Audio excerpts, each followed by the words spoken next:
qui nous ramène à Marc chapitre 4, et nous nous intéressons à cette parabole à propos du semeur qui sème la semence. Je vous en ai parlé dans le cours précédent, mais voici ce que dit Marc 4,13. Que si vous ne comprenez pas cette parabole, alors vous ne serez pas capable de comprendre les autres paraboles. Donc pour moi, c'est comme la pierre de Rosette. Vous savez, aujourd'hui, si vous parlez de la pierre de Rosette, les gens pensent au logiciel de langue étrangère. Mais ce n'est pas ce qu'est la pierre de Rosette. Vous savez, lorsqu'ils ont trouvé ces objets égyptiens et tous ces hiéroglyphes, durant environ, je ne sais pas combien d'années, mais durant des décennies, personne ne comprenait ce qu'étaient les hiéroglyphes. Jusqu'à ce qu'ils découvrent ce qu'ils appellent la pierre de Rosette. Et sur cette pierre, on pouvait lire 3 langues différentes. La même chose, dite en 3 langues différentes. Et 2 de ces langues étaient des langues connues, mais la 3e, c'était des hiéroglyphes. Et donc ils étaient capables d'interpréter les hiéroglyphes, et c'était la clé qui déverrouillait tout. Et la pierre de Rosette a tout révélé. Donc c'est comme la pierre de Rosette de tous les enseignements de Jésus.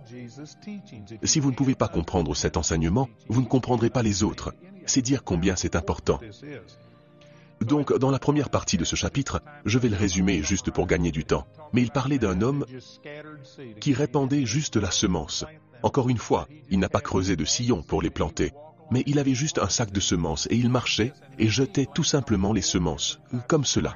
Et les semences ont atterri sur 4 types de sols différents. Et le premier type de sol était un sol dur et compact. La semence n'a jamais pénétré le sol. Elle était juste posée sur le sol. Et les oiseaux du ciel sont venus pour la manger. Dans le deuxième type de sol, la semence avait un petit peu de terre. Mais le sol était pierreux. Il n'y avait pas assez de profondeur de terre, et donc, la semence a germé. Elle est morte avant d'avoir pu produire des fruits. Le troisième type de sol était un sol où il y a beaucoup de plantes épineuses, de ronces et d'autres choses encore, qui ont étouffé la semence, et elle n'a pas produit de fruits. Il y avait quelques fruits, mais ils ne sont jamais arrivés à maturité. Puis le quatrième type de sol était le type de sol qui donnait du fruit. 30, 60 et 100 pour 1. Voici donc la parabole. Et puis ses disciples disent, « Pourquoi parles-tu en parabole ?» Et il leur a expliqué certaines choses. Et il y a de grandes vérités là-dedans, mais je ne vais pas aborder ce sujet. Et donc il dit encore dans Marc 4,13, il leur dit encore, « Vous ne comprenez pas cette parabole? Comment donc comprendrez-vous toutes les autres ?» Et ensuite au verset 14, il commence à donner son interprétation de cette parabole. Et il dit au verset 14, « Le semeur sème la parole. C'est ce dont nous avons parlé au cours de la dernière heure. » Et j'ai fait valoir ce point. C'est tellement significatif qu'il ait choisi une semence, parce qu'on ne peut pas tricher avec une semence. Vous devez la planter, lui donner du temps, la nourrir, la garder à bonne température, ce genre de choses. Vous ne pouvez pas contourner ce système. Il y a des lois qui régissent cela. Et ensuite, au verset 15, il commence à expliquer ces 4 différents types de sols. Au verset 15, il dit, « Certains sont le long du chemin où la parole est semée. Et dès qu'ils l'ont entendu, Satan vient et enlève la parole qui a été semée en eux. » Si vous retournez dans ce chapitre en portant votre attention au premier type de sol, il est dit au verset 4, « Comme il semait, une partie de la semence tomba le long du chemin. Les oiseaux vinrent et la mangeaient. » C'est ce qu'il a décrit. Il dit le long du chemin. C'est comme une allée. C'est là où le sol est compact. Et à cause de cela, la graine n'a jamais pénétré. Elle n'est jamais entrée dans le sol. Et Satan est venu. Les oiseaux du ciel sont venus et ont volé la parole. Volé la semence. Elle n'a jamais eu la chance de germer. Eh bien, donc, il y a 4 sols différents ici. Et ces sols parlent de l'état du cœur des gens. Il y a 4 états différents de cœur chez les gens. Et le seul auquel Satan avait un accès total est le premier. Il est simplement venu et l'a volé. Et c'est parce que la semence n'a jamais pénétré pour entrer dans leur cœur. Retenez bien ce passage. J'y reviendrai. Regardez dans Matthieu chapitre 13. Et cette même parabole est donnée ici. Il le dit juste un petit peu différemment. Au verset 19, voyons d'abord le verset 18. Il dit, « Vous donc, écoutez ce que signifie la parole du semeur. Lorsqu'un homme entend la parole du royaume et ne la comprend pas, le mauvais vient et enlève ce qui a été semé dans son cœur. Cet homme est celui qui a reçu la semence le long du chemin. » Voici une autre façon de le dire. C'est votre compréhension qui détermine si la parole touche votre cœur et pas uniquement vos pensées. Si vous ne comprenez pas la parole, alors Satan a un accès pour venir vous la voler. Donc, la toute première étape pour voir la semence, pour voir la parole de Dieu agir dans votre vie, c'est de la comprendre. Et c'est extraordinaire pour moi de voir combien de ministères, d'une manière ou d'une autre, ne comprennent pas cela. Et ils parlent d'une façon qui vous oblige à ouvrir un dictionnaire ou un lexique ou autre chose encore pour être capable de les comprendre.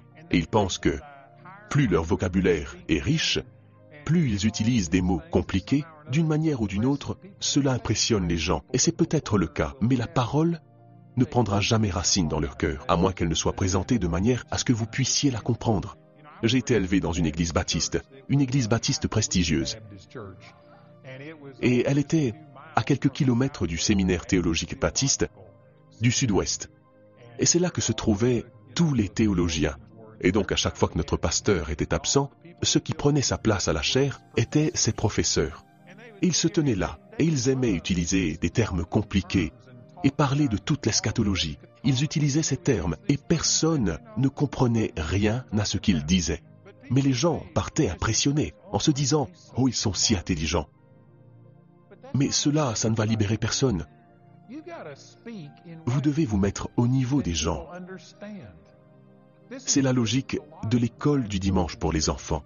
Vous savez, la parole est la parole. On ne change pas la vérité, mais vous devez la présenter de façon à ce que les gens la comprennent.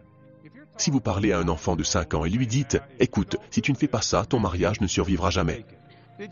Savez-vous que cela ne parle en aucun cas à un enfant de 5 ans? Ils ne comprendront pas de quoi vous parlez. Donc vous devrez utiliser des exemples et des choses qui les aideront à comprendre. La compréhension est super importante. Et c'est une des raisons pour lesquelles j'aime le travail que Dieu m'a donné. Parce qu'en tant qu'enseignant, c'est de ça qu'il est question. Un prédicateur proclame. Un enseignant explique. Un prédicateur se tiendra là et dira « C'est la volonté de Dieu que vous soyez guéris ». Et il vous rendra tout excité et vous motivera.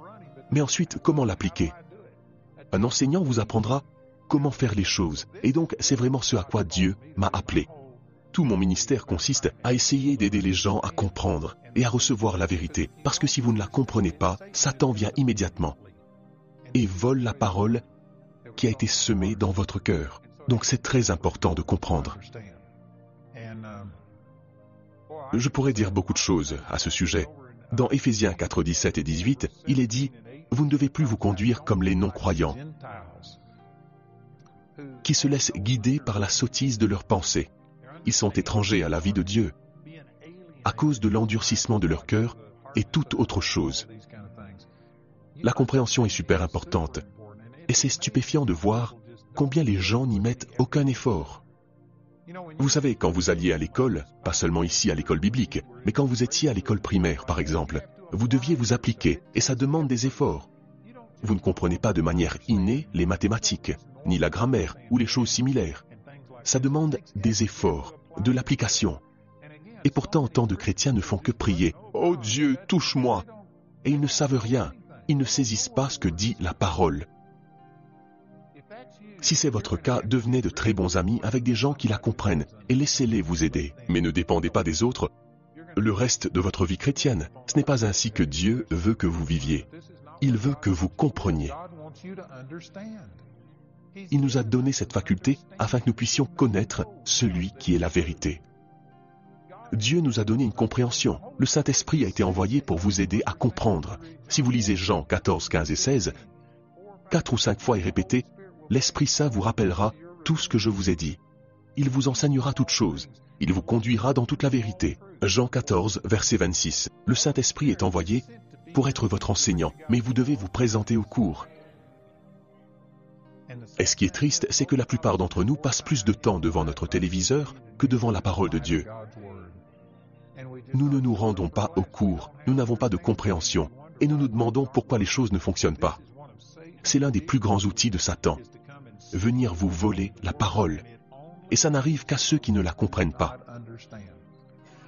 Croyez-moi, la compréhension est essentielle. Dans le livre des Proverbes, il est dit « Acquiert la sagesse, et avec toute ta sagesse, acquiert de l'intelligence. » Et vous savez, la connaissance est juste une information. Vous pouvez mettre de la connaissance dans un ordinateur. Vous pouvez mettre des informations dans un ordinateur. Mais un ordinateur ne peut pas comprendre. Vous pouvez entrer des informations, comme par exemple, vous pouvez mettre toutes les dépenses d'une entreprise ou autre chose dans un ordinateur, et il peut calculer les chiffres. Et il peut vous dire que ce département a dépensé tant et tant.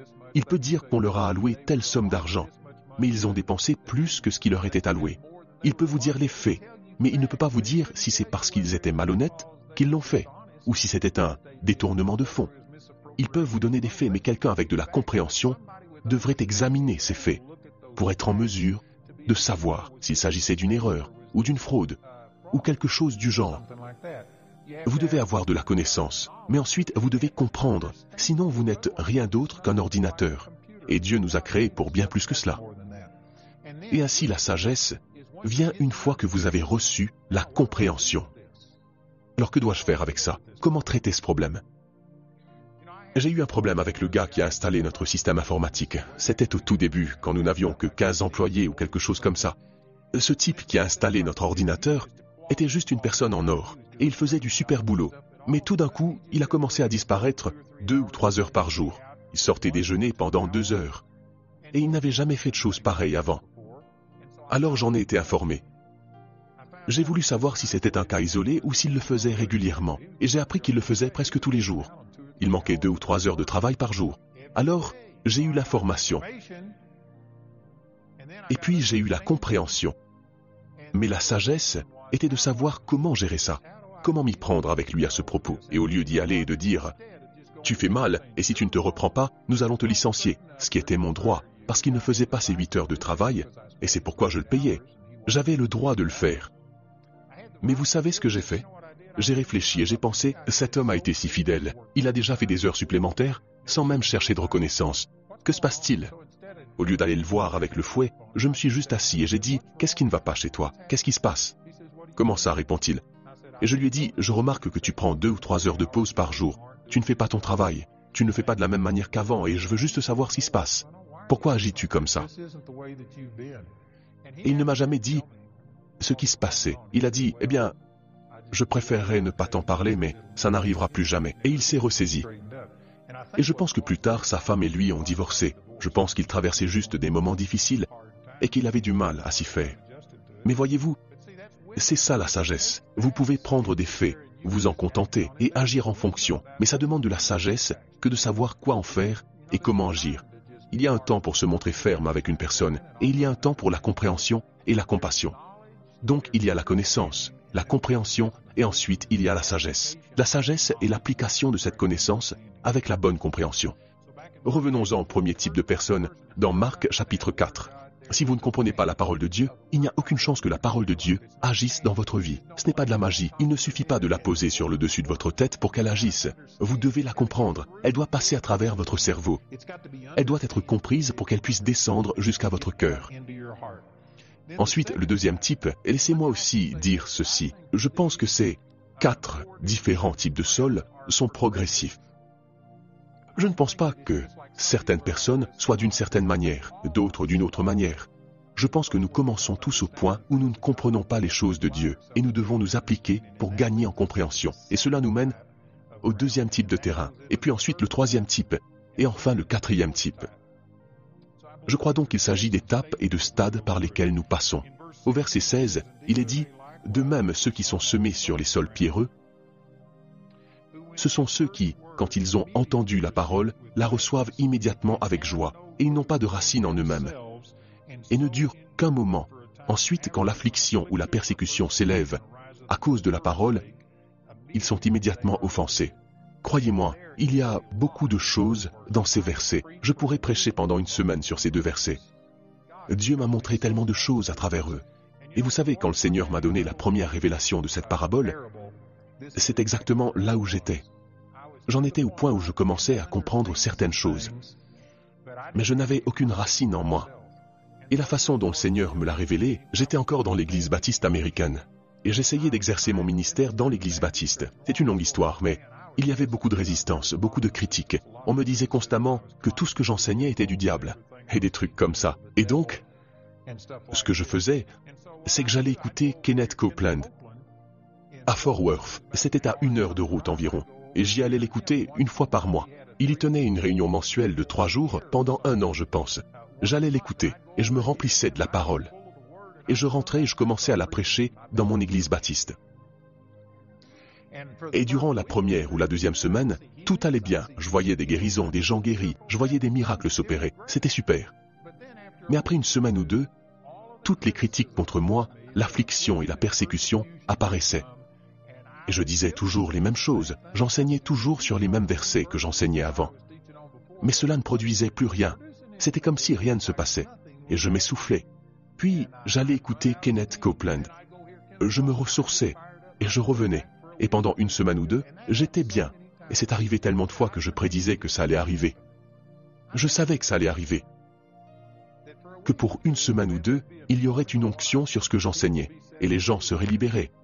Mais pas pour longtemps, et je devais retourner pour me ressourcer. Et Kenneth enseignait sur ces passages exacts des Écritures. Et Jamie et moi, c'était juste après mon mariage. Nous l'étudions, et ça a été comme une explosion, comme une lumière. La raison pour laquelle je n'endurais que pour un temps était parce que je n'avais pas de racines en moi. Je prêchais la révélation de Kenneth Copeland. Ce n'était pas ma révélation. Et vous savez, à ce jour, la plupart des gens ne savent pas que Kenneth Copeland a eu une influence dans ma vie, et c'est à cause de ce passage exact et de son propre enseignement. Il y enseignait qu'on ne peut pas se contenter de citer la parole et de proclamer, et que le plus important, c'est ce que Dieu dit. Et j'ai pris une décision cette nuit-là. Jamie et moi avons décidé que nous n'allions plus jamais citer un tel ou un tel. Je peux entendre quelqu'un dire quelque chose, mais je prendrai le temps de méditer là-dessus jusqu'à ce que cette pensée soit mienne. Ce ne sera pas quelqu'un a dit, mais Dieu m'a dit. Et j'ai pris une décision à ce moment-là, celle de m'enraciner. Elle serait enracinée en moi. J'ai eu des problèmes pour avoir parlé en classe, et l'enseignant, qui était un homme, m'a mis juste en face de son bureau pour qu'il puisse me surveiller. Bref, il a mis une semence dans 2 terrariums. Et ces terrariums faisaient à peu près cette taille. Vous voyez, n'est-ce pas? Il a mis une semence de tomates dans chacun des terrariums. Ils avaient la même lumière, la même chaleur. Tout était identique. Sauf qu'il a mis 2 cm, peut-être 3 cm de terre dans un terrarium, et environ 30 cm de terre dans l'autre. Et puis il a planté ses semences. Et chaque jour, il me demandait d'arroser ces plantes. Alors, elles recevaient toutes exactement la même chose. Mais devinez laquelle a germé en premier. Celle se trouvant dans le sol peu profond. Elle paraissait se porter mieux. L'autre n'a même pas poussé. Elle était encore sous terre. Mais celle qui était dans le sol peu profond a germé, et cette plante a probablement grandi de 30 cm, avant que l'autre ne sorte même de terre. Il semblait que celle dans la terre peu profonde, dans ce peu de terre, s'en sortait mieux, mais elle a dû mettre toute sa croissance dans ce qui était au-dessus du sol, parce qu'il n'y avait pas de place pour ses racines. Et elle s'est juste épuisée, et elle n'avait pas un réseau de racines pour la soutenir. En peu de temps, cette plante est devenue blanche. Totalement blanche. Elle s'est ratatinée, et elle est morte. Elle est morte au même moment où l'autre a à peine percé le sol. Et cette deuxième graine a commencé à pousser. Nous avons dû la surveiller, et elle a produit des tomates. Et j'ai appris à ce moment-là que la majorité de la croissance se fait sous la terre, avant que toutes les autres choses n'arrivent. Et si vous n'avez pas un réseau de racines, vous ne pouvez soutenir la croissance qui se fait au-dessus du sol. Et c'est là que sont bloqués tant de gens. Ils sont enthousiastes, remarquez ce qui est dit, qu'ils reçoivent la parole avec joie. Ils sont enthousiastes, mais ils n'ont aucune racine en eux, et ils vivent les révélations des autres. Ils sont enthousiastes parce que quelqu'un d'autre l'a dit, et qu'ils pouvaient voir les bénéfices dans la vie de quelqu'un d'autre. Mais si ce n'est pas enraciné en vous, les afflictions et les persécutions viennent contre la parole. Comme je l'ai dit, il y a tellement de choses dans ce verset que je pourrais prêcher sur chacune de ces choses pendant un long moment. Mais les afflictions et les persécutions ne viennent pas pour vous aider. Elles ne sont pas conçues par Dieu pour être bonnes pour vous. Elles viennent pour voler la semence, la parole qui a été semée dans votre cœur. Elles viennent du diable. Et vous allez avoir des afflictions et des persécutions car nous vivons dans un monde déchu. Satan vient contre la parole. Il va essayer de voler la parole. Il pouvait la voler à la première personne parce qu'elle ne comprenait pas. La semence était juste posée au-dessus du sol, mais une fois que vous commencez à la recevoir à l'intérieur de vous, alors il commence à venir des afflictions et persécutions pour voler cette parole.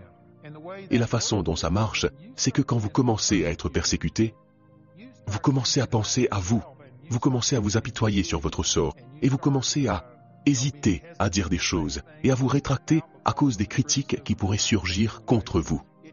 Cela détourne votre attention de la parole de Dieu. Et c'est ainsi que Satan vous vole, à travers les afflictions et les persécutions. Quand j'ai commencé à exercer le ministère, comme je l'ai dit, j'étais dans cette église baptiste, et les gens me critiquaient, et moi j'avais du mal à gérer, j'étais un introverti. Personne n'aime le rejet. Si vous aimez le rejet, c'est que quelque chose cloche chez vous. Dieu ne nous a pas créés pour être rejetés, il nous a fait pour l'acceptation, pour les relations. Mais le rejet peut arriver, et vous devez apprendre à vivre avec. Et j'étais blessé par les choses que les gens disaient. Et à cause de ça, je me faisais dérober la parole. Et je suis allé à une réunion, et un de mes amis, Johnny, celui qui m'a fait démarrer dans mon ministère, il m'a interpellé en pleine réunion.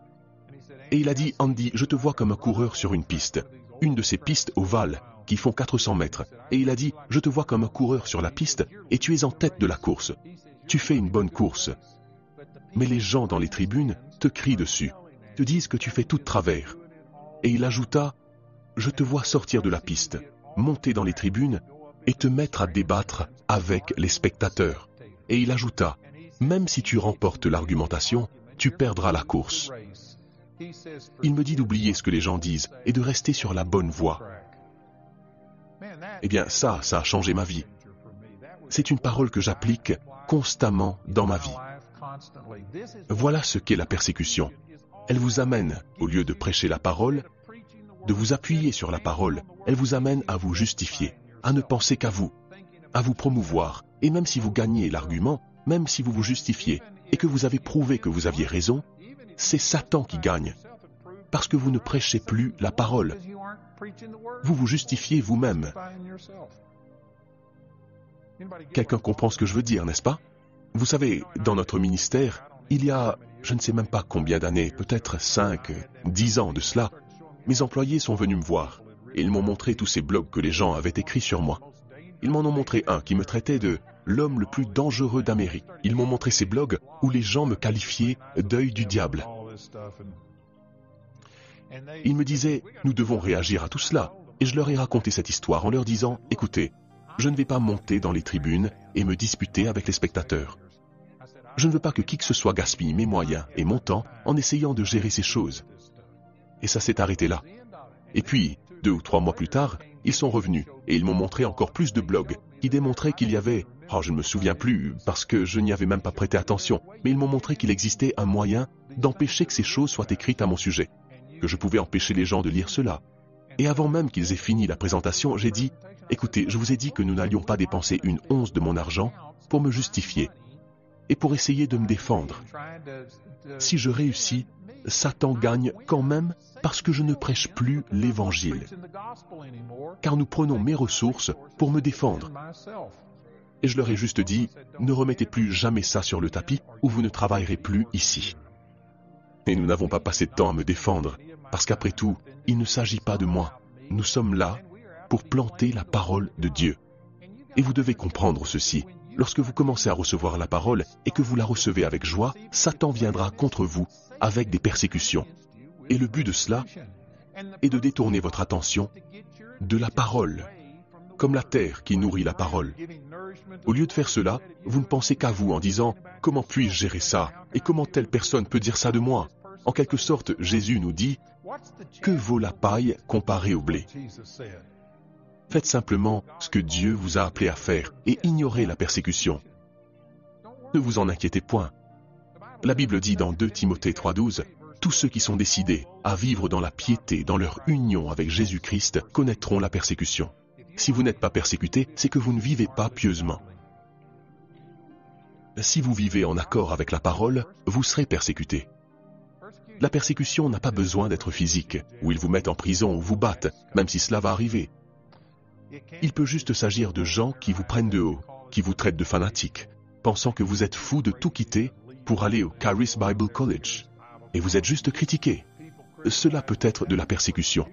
D'une certaine façon, c'est même pire, car c'est plus subtil. Vous savez, si quelqu'un vous met un pistolet sur la tempe et dit « Tu renies le Seigneur ou je te tue », c'est assez évident. Mais quand les gens qui vous critiquent et disent « Tu es fou, as-tu perdu la tête, tout abandonné pour déménager au Colorado », vous pouvez ne pas le reconnaître. Et donc, ça pourrait être plus destructeur. Mais ça, c'est aussi de la persécution. C'est la critique qui vient contre les choses que Dieu vous a dit de faire. Et vous devez trouver un moyen de rester sur la bonne voie. Ne laissez pas les afflictions et les persécutions vous intimider. Une fois que vous commencez à comprendre les choses correctement, saviez-vous que lorsque les gens vous persécutent, c'est bon signe?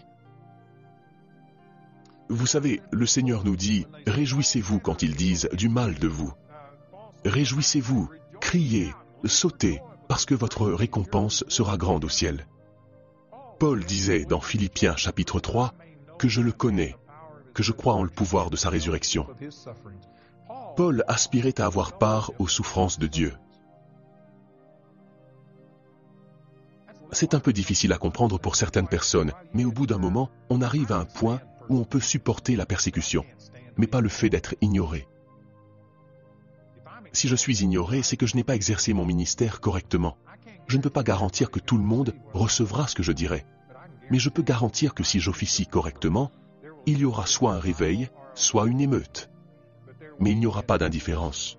Si une personne est indifférente à ce que je dis, c'est que quelque chose ne va pas. Je peux supporter d'être persécuté. Cela signifie que j'ai touché un point sensible. Amen. C'est comme si vous jetiez une pierre dans une meute de chiens. Celui qui aboie le plus fort est celui qui a été touché. Quand quelqu'un se met à vous persécuter, c'est que Dieu s'occupe de lui. Et ça va, c'est très bien même. Mais ce qui me dérange, c'est quand les gens m'ignorent. Ça veut dire que je n'exerce pas mon ministère correctement. Parce que partout où Jésus est allé, il y a eu soit un réveil, soit une émeute. Vous devez juste arriver au point où vous recevez la vérité de la parole de Dieu. Et vous ne permettez à personne de vous en détourner. Vous savez, dans un sens, c'est facile quand des gens que vous ne connaissez pas s'en prennent à vous. Mais quand des gens que vous connaissez et aimez vous critiquent, c'est vraiment dur. Parce que vous désirez vraiment qu'ils vous acceptent. Et le diable, eh bien, il utilisera des amis personnels, la famille, et des personnes comme ça pour vous atteindre. Et c'est compréhensible d'une certaine façon car Dieu ne leur a pas parlé. Il s'est adressé à vous. Il vous a dit de faire quelque chose. Et donc, il est compréhensible qu'il ne soit pas enthousiaste à ce sujet, parce qu'il ne leur a pas parlé. Ne vous laissez pas déstabiliser. Vous devez arriver à un point où, comme il est dit dans Romains 3:4, reconnaissons que Dieu est vrai et tout homme menteur. Vous devez arriver au point où vous dites à Dieu, « Mon Dieu, si tu m'as dit de faire ça, je le ferai, même si ça énerve tous les démons de l'enfer. Je vais le faire. Il n'y a pas de retour en arrière. Je ne vais pas regarder à droite ou à gauche. Que dit la parole de Dieu? Et jusqu'à ce que vous soyez concentré là-dessus, et que vous refusiez que d'autres personnes vous influencent d'une quelconque façon, Satan entravera la parole, et elle ne portera pas de fruits. Tant que vous laisserez les afflictions et la persécution vous affecter, remarquez qu'il est dit qu'ils sont offensés. Le mot « offensé » ne signifie pas que vous l'avez totalement rejeté. Ça veut juste dire que vous avez été blessé. Cela signifie que vous n'avez plus le même niveau d'enthousiasme et de zèle à ce sujet. Vous avez simplement été offensé. Vous pourriez prendre une vérité sur la guérison, et vous pourriez avoir la vérité et croire que Dieu vous veut en bonne santé. Mais alors les gens commencent à vous critiquer et à dire « Si Dieu te veut en santé, alors qu'est-il arrivé à cette personne? Pourquoi sont-ils morts? Tu veux dire que je suis du diable parce que je ne suis pas guéri ?» Et les gens vous balanceront toutes ces choses à la figure. Et vous ne devez pas vous arrêter de croire que c'est la volonté de Dieu de guérir tout le monde. Mais vous êtes offensé au point d'avoir peur de dire des choses. Vous êtes hésitant. Vous n'avez pas d'assurance. Vous ne dites pas la vérité parce que vous avez peur d'être critiqué pour ça. Et vous savez quoi? Vous ne produirez pas de fruits dans ce domaine. Cela empêchera la parole d'agir dans votre vie. Vous avez une conviction à propos de vos finances. Vous savez que c'est la volonté de Dieu que vous prospériez, mais vous savez que vous allez être critiqué. Si vous dites aux gens que vous serez prospère, ils diront « Tu es l'un de ces prédicateurs de la prospérité et de la santé. » Eh bien, c'est mieux que d'être un prédicateur de doute et d'incrédulité. Un prédicateur de pauvreté.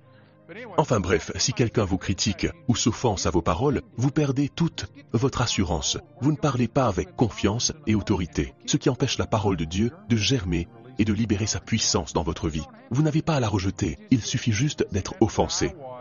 C'est ce que je vivais quand j'allais écouter Kenneth. Je revenais pour une semaine ou deux, j'étais rempli d'assurance. Mais après toutes les critiques, je prêchais exactement la même chose. Je disais les mêmes mots, mais dans mon cœur, j'avais peur.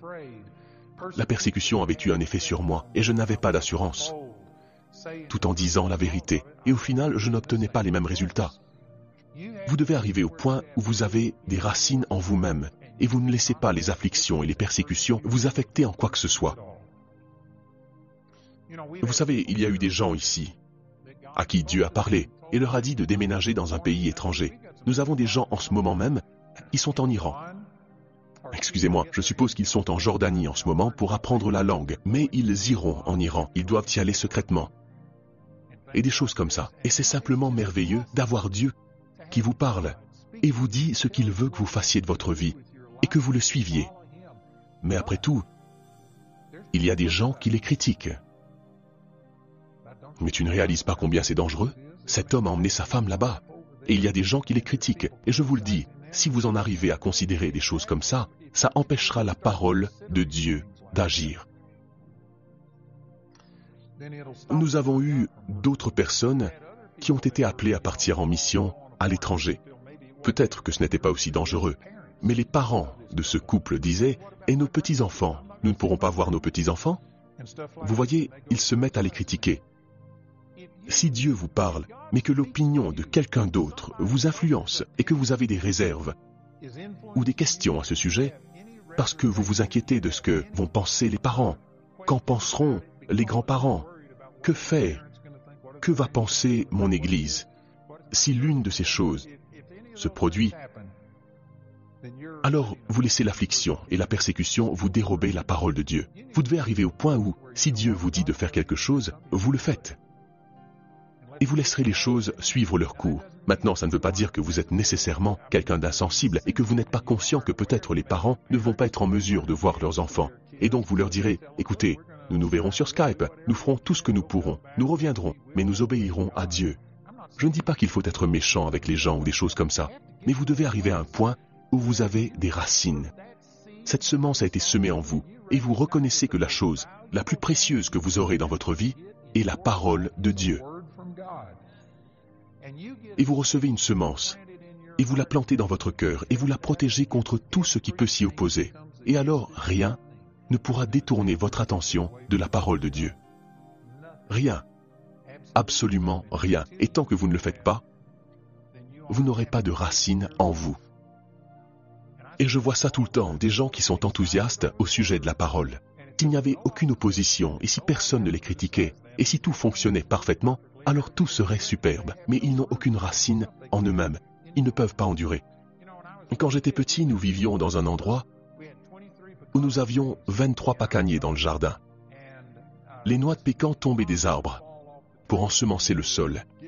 Elles s'y enfonçaient. Et ensuite, ils germaient.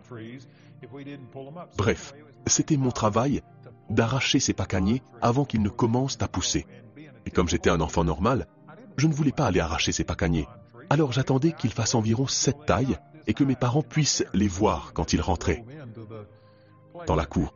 Et ils me le disaient, et je devais sortir. J'ai appris que si vous attendez qu'un pécan atteigne cette taille, à 30 cm de hauteur, ses racines feront plus d'1 mètre. La croissance souterraine est plus importante que la croissance en surface. Si je m'étais occupé d'eux quand ils étaient grands comme ça, j'aurais juste pu les attraper et les arracher du sol. Et c'était fini. Mais si vous attendiez qu'elles soient aussi grandes, vous deviez aller chercher une pelle pour les déterrer.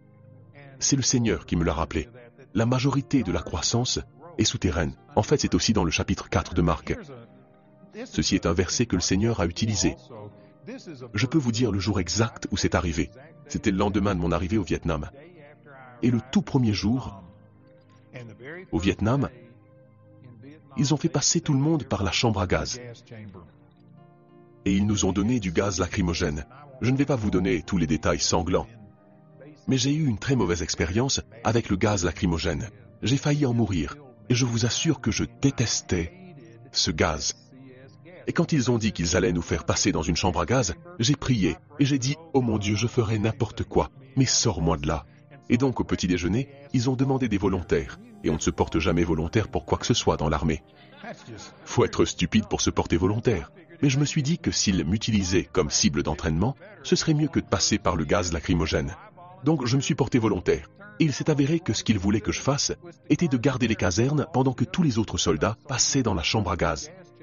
Je me suis donc allongé sur ma couchette pendant que tous les autres se faisaient gazer. C'était merveilleux. Et je lisais exactement ce passage des Écritures au Vietnam. C'était dans Marc 4:30, lors de ma première journée pleine au Vietnam. Il dit encore: à quoi comparons-nous le royaume de Dieu, ou par quelle parabole le représenterons-nous? Il est comme une semence de moutarde. Lorsqu'on la sème en terre, c'est la plus petite de toutes les semences qui sont sur la terre. Mais lorsqu'elle a été semée, elle monte, devient plus grande que tous les légumes et développe de grandes branches, de sorte que les oiseaux du ciel peuvent habiter sous son ombre. Et je lisais ces versets, et je me souviens que, allongé sur ce lit de camp, je pensais: Dieu, c'est ce que je veux tendre la main, je veux que tu m'utilises pour toucher les gens dans le monde entier. Et j'imaginais cet arbre immense. Vous savez, avec toutes ces branches c'était un arbre qui avait l'air génial. Et j'ai dit: c'est ce que je veux être ce chrétien mature, qui peut atteindre et toucher les gens dans le monde entier. Et le Seigneur m'a parlé, et il a dit: si je devais accéder à ta demande maintenant, et te donner cet arbre immense qui s'étend sur toute la terre, ta racine sera à peu près aussi profonde. Et le premier oiseau qui se poserait sur une branche ferait tomber l'arbre. Quelle image cela a été pour moi. Dieu m'a parlé à ce moment-là, et il a dit: ne considère pas la croissance en surface, mais simplement la semence dans ton cœur. Laisse-la prendre racine, et toutes les autres choses viendront comme un résultat. Et figurez-vous que cela a été un guide pour moi, pour le reste de ma vie. C'était peut-être il y a 40 ans de cela. Et c'est fondamentalement tout ce que j'ai fait. Prendre la semence, la mettre dans mon cœur et la méditer. J'ai grandi sous la surface, j'ai étendu mon réseau de racines. La croissance au-dessus du sol, que les gens peuvent voir, n'est que le produit dérivé, le résultat. Vous n'avez pas à vous soucier de la croissance, ou de votre ministère, ou de la volonté de Dieu qui doit s'accomplir. Si vous prenez la semence, si vous la gardez dans votre cœur, et que vous la protégez, en lui donnant la nourriture dont elle a besoin, eh bien ça, c'est puissant. Et je vous le redis, la plupart des gens veulent des choses qui sont visibles. Ils veulent la manifestation extérieure. Mais ils ne veulent pas être seuls avec Dieu. Ils ne veulent pas passer du temps dans la parole. Ils ne veulent pas simplement étudier la parole. Ils veulent faire quelque chose de visible. Ils veulent tuer Goliath. Mais personne ne veut être fidèle en tuant le lion et l'ours au fin fond du désert. Mais en fin de compte, c'est dans ce moment privé, uniquement entre vous et le Seigneur, que cette racine grandit dans votre vie. Et c'est ce qui détermine la quantité de croissance que vous aurez au-dessus du sol. J'ai lu à propos d'une variété de bambou qui, pendant 3 ou 4 ans, tout ce qu'il fait, c'est produire une feuille de cette taille. Pendant 3 ans. Et puis, la 4e année, ce bambou pousse de 5 mètres en 1 an. Et les gens se disent: mais waouh, c'était rapide. Non, il s'est passé 4 années de croissance. J'ai appris que pendant la saison de croissance, ce bambou grandit d'à peu près un demi-centimètre par jour. On peut presque le voir grandir à l'œil nu. Et les gens se disent: c'est fantastique, c'est ce que je veux. Mais ils ne veulent pas de ces 3 années de croissance, de développement des racines sous le sol. Tout le monde veut ces résultats visibles.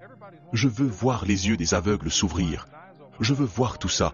Je veux sortir et voir la puissance de Dieu agir à travers moi. Mais prenez-vous la parole de Dieu et la mettez-vous dans votre cœur jour et nuit. Laissez-vous les critiques que les gens expriment à votre égard occuper une partie de vos pensées et vous priver de la nourriture dont a besoin la semence? Il vous faut mettre en pratique ces principes. Ils ont vraiment transformé ma vie. Transformé ma vie. Ces 2 paraboles que j'ai partagées aujourd'hui ont transformé ma vie. Et tout ce que vous voyez, tout ce qui est au-dessus du sol, que vous pouvez voir, est venu à cause de ces vérités et du temps que j'ai passé seul avec le Seigneur, à méditer sur la parole et à l'intégrer dans ma vie. C'est exactement la même chose pour vous. Je veux vous encourager, c'est un moment précieux dans votre vie. Et je sais que plusieurs d'entre vous, malgré le fait que c'est seulement le 2e, 3e jour de cours, vous êtes déjà en train de frétiller sur votre chaise. Vous voulez sortir et faire quelque chose. Mais vous devez apprécier ce temps. C'est un moment spécial où vous étudierez la parole de Dieu. Nous avons fait le compte que si vous deviez prendre toutes les années d'expérience de tous les enseignants que nous avons ici, je parle des enseignants qui sont employés ici, nous aurions plus de 1000 ans d'expérience que nous partageons avec vous. Et vous entendrez des choses, je vous le dis, c'est merveilleux.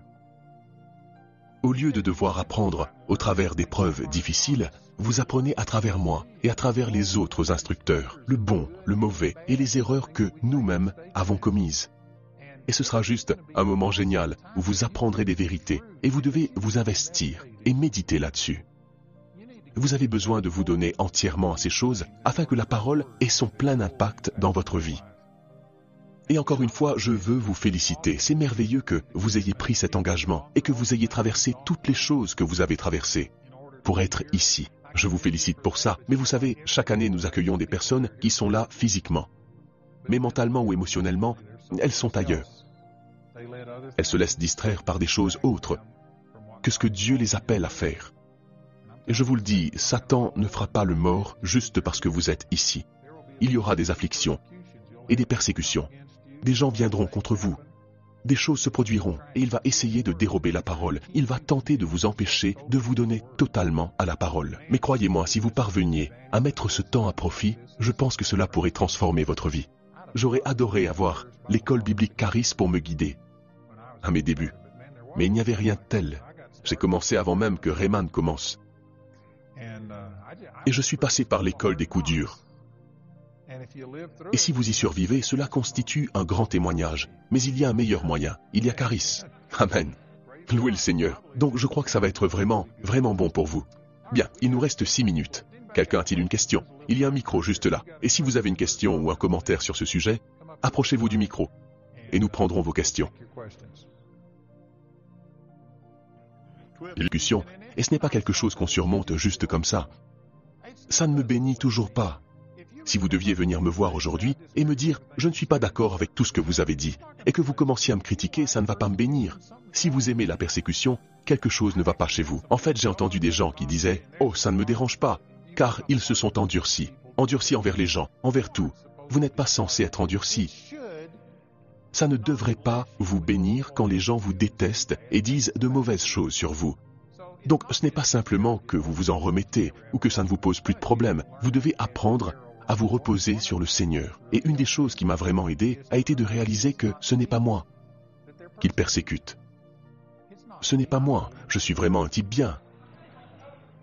C'est ce que je dis. C'est le fait que le Saint-Esprit les touche. Vous savez, c'est comme si vous aviez quelqu'un au tribunal qui apporte un témoignage préjudiciable. Ce qu'ils vont essayer de faire, c'est de discréditer ce témoin. Et s'ils peuvent discréditer et montrer qu'ils se sont parjurés dans le passé, qu'ils sont menteurs, voleurs et tout ça, alors vous pouvez totalement rejeter leur témoignage. Et ça n'a aucun effet, parce qu'ils sont des témoins discrédités. Et c'est ce que les gens font quand vous dites « c'est la volonté de Dieu de guérir » et qu'ils ne reçoivent pas la guérison. Ils vous attaqueront. Parce que s'ils peuvent vous discréditer et ternir votre image, alors ils diminuent l'impact de ce que vous avez pu dire. Voilà pourquoi ils vous attaquent. Et ça m'a vraiment aidé à reconnaître que les gens ne sont pas en colère contre moi. Ils sont en colère contre ce que je représente. Ils sont en colère, ils résistent parce qu'ils ont perdu quelqu'un. Et ils pensent, si je dis que c'est la volonté de Dieu que tout le monde soit guéri, alors vous dites que cette personne n'était pas pieuse, d'une manière ou d'une autre. Ce qui n'est pas du tout ce que je dis. Bref, ils vous attaqueront et ils commenceront à dire des choses contre vous. Nous voyons cela en politique. Tout le temps, je veux dire, les gens ne font que dénigrer les autres. Au lieu de dire « je ne suis pas d'accord avec ce que vous dites et voici ce que je crois », au lieu de cela, ils s'insultent. Cette façon de faire est vraiment épouvantable, mais c'est le monde dans lequel nous vivons. Et donc ça aide à comprendre qu'ils ne vous persécutent pas. Et c'est ce dont Paul a parlé. Il a dit « j'aspire à la communion, à ses souffrances ». Une fois saisi que ce n'est pas vous qu'ils persécutent Jésus en réalité, ils le persécutent toujours d'ailleurs. Paul a dit « je supplée dans ma vie à ce qui manque aux peines infligées à Christ ». Et Jésus souffre toujours. Vous savez, quand il a rencontré Paul sur le chemin de Damas, il a dit « Saül, Saül, pourquoi me persécutes-tu » Il n'a pas dit « Pourquoi persécutes-tu mon peuple ?» mais « Pourquoi me persécutes-tu » Il le prend personnellement. Quand les gens s'opposent à vous pour ce que vous avez défendu pour le Seigneur, quand vous avez pris position par la parole, ils persécutent Jésus. Vous êtes peut-être celui à qui il parle, vous êtes peut-être celui qui subit la pression. Mais c'est Jésus qu'ils persécutent. Paul le savait, et c'est grâce à cela que Dieu vous réconfortera de manière surnaturelle. C'est un peu comme si vous étiez marié, qu'après une dispute ou autre, vous vous réconciliez. C'est tellement agréable quand vous vous réconciliez que vous appréciez presque la dispute, parce que vous savez qu'en fin de compte, ça va être merveilleux. Amen. Eh bien, c'est un petit peu comme ça. Je suis persécuté, je n'apprécie pas la persécution, mais j'attends avec impatience le réconfort du Seigneur, et qu'il m'encourage. C'est ce dont Paul parlait. Il aspirait à la communion de sa souffrance. Je crois que Dieu est en train de semer des semences dans votre vie. Dieu soit loué. Vous allez les recevoir, et vous enraciner, et vous allez porter vos fruits au centuple au nom de Jésus. Amen. Amen. Louez le Seigneur.